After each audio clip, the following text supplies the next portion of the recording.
U.S. clarifies its recent remarks on the revised North Korea policy. It's not aimed at hostility. Washington is prepared to engage in diplomacy towards denuclearization.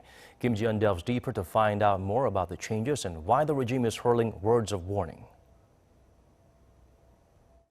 The U.S. has clarified that its policy towards North Korea is not aimed at hostility, but at solutions to ultimately reach the goal of completely denuclearizing the Korean Peninsula.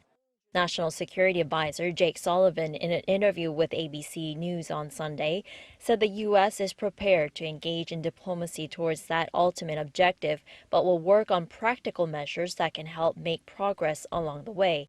This is in response to North Korea accusing President Joe Biden of making a big mistake and telling the U.S. that it will find itself in a very difficult situation, in a statement carried by North's state media on Sunday.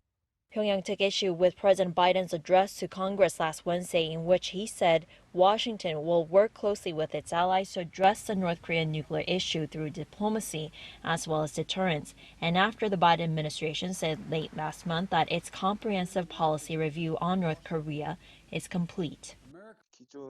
The new U.S. approach in dealing with North Korea seems to involve the step-by-step approach from the two countries' 2018 summit in Singapore. This is different from Trump's one-off approach and from the practically negligent approach set by Obama administration.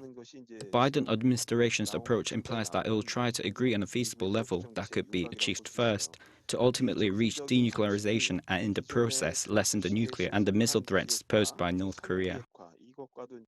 The expert added that the two Koreas will welcome the new step-by-step approach and that the month of June will be a turning point in reviving the momentum for dialogue between the two Koreas as well as between Pyongyang and Washington.